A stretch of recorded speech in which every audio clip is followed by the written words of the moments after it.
우리가 어떤 행동을 하면서 뭔가 아니다 싶으면 나는 도대체 왜 이럴까 생각을 하게 되잖아요. 불편하다고 생각하면서도 습관적으로 그 행동을 하게 되는 걸까? 그런데 사실 우리가 왜 이럴까 고민하는 많은 부분이 나뿐만이 아니라 나를 포함한 한국인들에게 정말 많이 보이는 특징이기도 하거든요. 자, 그렇다면 한 번쯤 궁금증을 가져봐야 되겠죠. 대한민국의 사람들은 대체 왜 이럴까?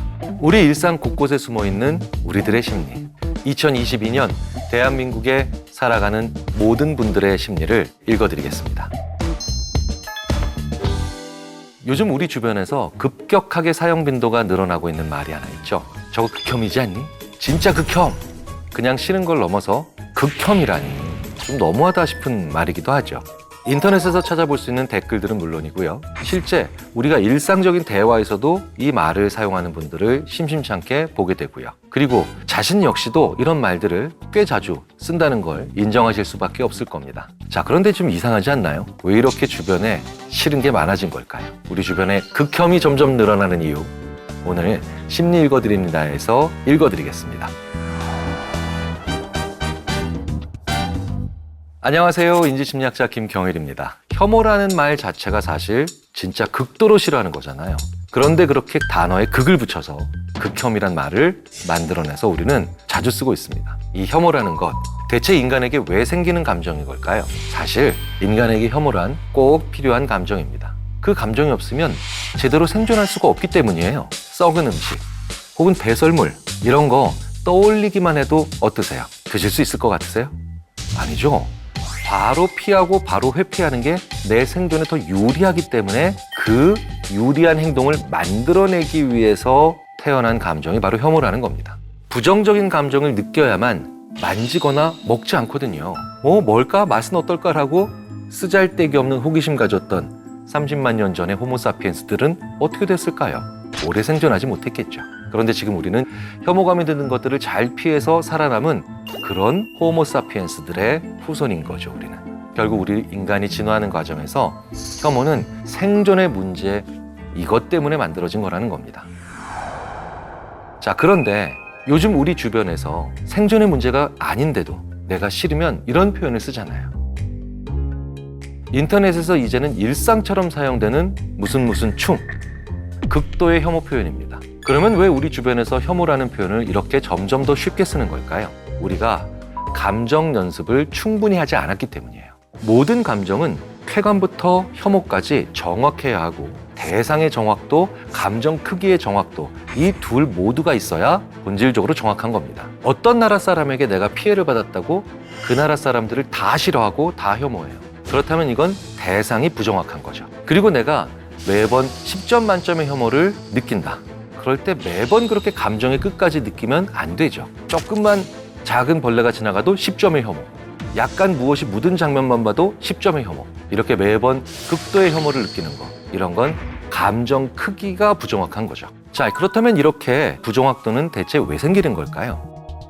우선 대상의 부정확도가 생기는 이유는 경험이 적기 때문입니다. 다양한 경험을 못하니까 한 명 혹은 한 가지 대상의 한 면만 보고 모든 걸 판단하게 된다는 거예요. 그럼 감정 크기의 부정확도는 왜 생길까요? 중요한 이유 중에 하나는 어렸을 때부터 그 감정의 표출 자체가 지나치게 제한되거나 억압받았기 때문입니다. 사실 우리는 자라는 과정에서 특정한 감정을 계속 억압받거나 혹은 억압하는 경우가 많습니다. 그렇게 소리 지르고 화내면 안 돼, 울면 안 돼, 이런 식으로 감정의 표출을 억압받은 사람은 그 감정의 표출을 10점 만점에 이걸 3만큼 해야 하는지 5만큼 해야 하는지 연습이 전혀 안 되어 있는 거예요.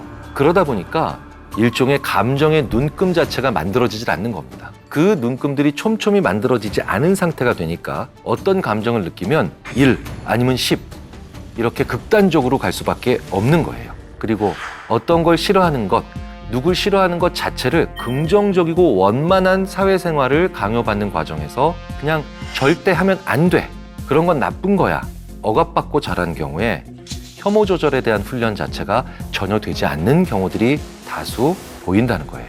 우리 주변에서 이렇게 혐오 조절이 안 되는 사람들이 점점 많아지는 이유 중에 어른이 아이를 너무 아이 취급해서 나오는 그런 이유도 있다고 저는 봅니다.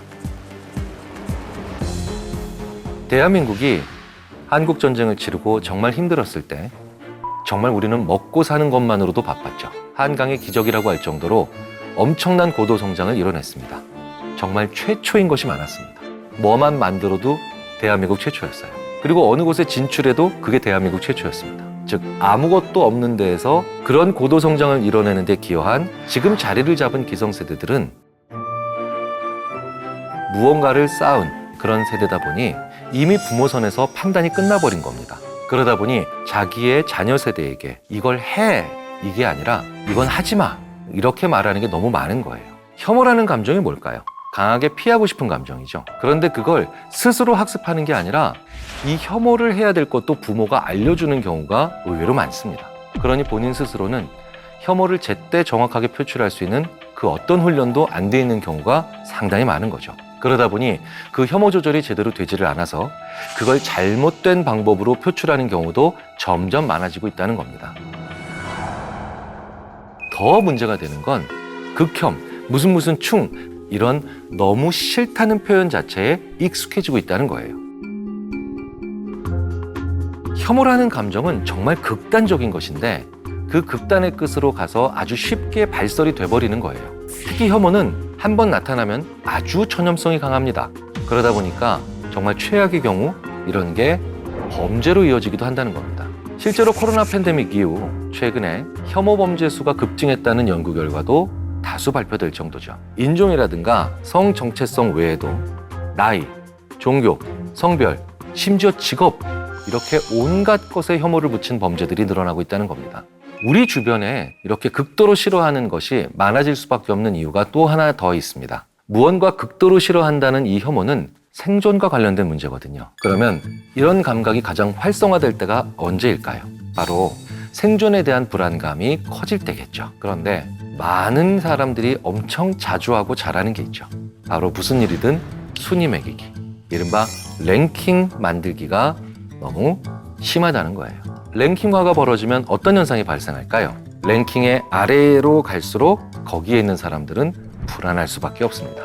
내가 도태되는 것 같은 느낌이 강하게 드니까요. 도태라는 것이 바로 자연의 법칙에선 멸종 혹은 생존의 위협, 바로 이런 걸 의미하지 않습니까? 가장 돈 많이 버는 직업 순위, 심지어 4차 산업혁명 시대에 없어질 직업의 순위, 이런 것들이 발표됐는데 내 직업이 거기선 또 심지어 아주 상위에 랭크돼 있다. 정말 너무 많이 불안할 거예요. 그렇다면 나를 위협하는 위에 있는 순위에 있는 사람들 미워할 수밖에 없게 되죠. 그런데 문제는 우리 사회에 무언가를 평가하는 잣대가 너무나도 획일화되어 있다는 겁니다. 그 직업의 사회적 기여도, 그 직업이 가지는 의미, 그 사회를 이루고 있는 다른 사람들에게 미치는 영향력, 이런 다양한 걸 거의 보지 않죠. 이건 직업이 아닌 다른 분야에서도 마찬가지입니다. 아파트를 봐도 가격이라고 하는 그 잣대로만 평가되기 때문에 아파트가 심지어 이제 화폐의 가치로 전도되는 부작용을 우리가 느끼고 있죠. 그리고 이럴 때 그런 단일화된 가치에서 처질 때 심리적 생존감에 위협을 받는 사람들 다수가 생길 수밖에 없고 결국 갈등의 골은 점점 더 깊어질 수밖에 없다는 거예요. 이 현상은 취업, 사회 진출, 그리고 지역, 성 정체성과 관련된 모든 것들에 의해서 일어나고 있는 현상들입니다. 자, 그렇다면 혐오 표현을 줄여야 되겠다면 가장 좋은 방법이 있습니다. 저 사람은 저럴 수 있어. 바로 이 점을 인정하는 거죠. 오로지 자기가 살아온 과정에만 맞춰서 그 잣대로 남의 모든 걸 평가하는 건 이걸 피해야 한다는 거예요.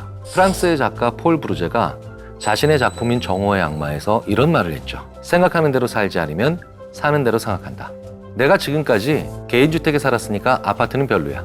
내가 지금까지 도시에 살았으니까 농촌은 살 곳이 못 돼. 이게 다 사는 대로 생각하는 겁니다. 그렇다면 생각하는 대로 사는 건 뭘까요?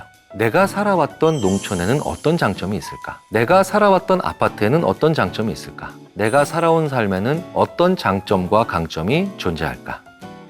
이런 걸 생각해 보는 겁니다. 그걸 돌아보지 않기 때문에 생존에 대한 불안감을 누군가가 자극하면 우리는 너무나도 쉽게 가질 수 있는 혐오의 감정으로 그 유혹에 빠진다는 겁니다. 스스로 자신이 가진 것에 대한 존중감이 없다면 앞으로도 계속 무언가를 싫어하는 데 에너지를 쏟는 사람이 될 수밖에 없다는 거예요. 그리고 이런 혐오의 반응을 느꼈을 때 그 반응도 중요합니다. 싫다는 반응을 어떻게 다루느냐가 여러분들의 인격을 나타내기 때문이죠. 사실 혐오라는 건 우리가 어쩔 수 없이 느끼는 자연스러운 반응, 즉 리액션일 수 있습니다. 그런데 그 너무 싫다는 반응을 곰곰이 생각해보고 난 다음 다양한 접속사를 붙여서 그러니까 이렇게 하자, 그럼에도 불구하고 이렇게 하자라고 하는 건 결정입니다. 우리의 뇌가 시키는 본능적인 싫다는 감정을 가지고 그 이후에 어떻게 해야 하는지는 우리가 선택하는 문제라는 겁니다. 그러니 그걸 어떻게 대응하느냐가 그 사람의 성숙도를 의미한다는 겁니다. 싫어하는 것을 이렇게 계속 늘려나간다. 정말 중요한 문제가 생기겠죠.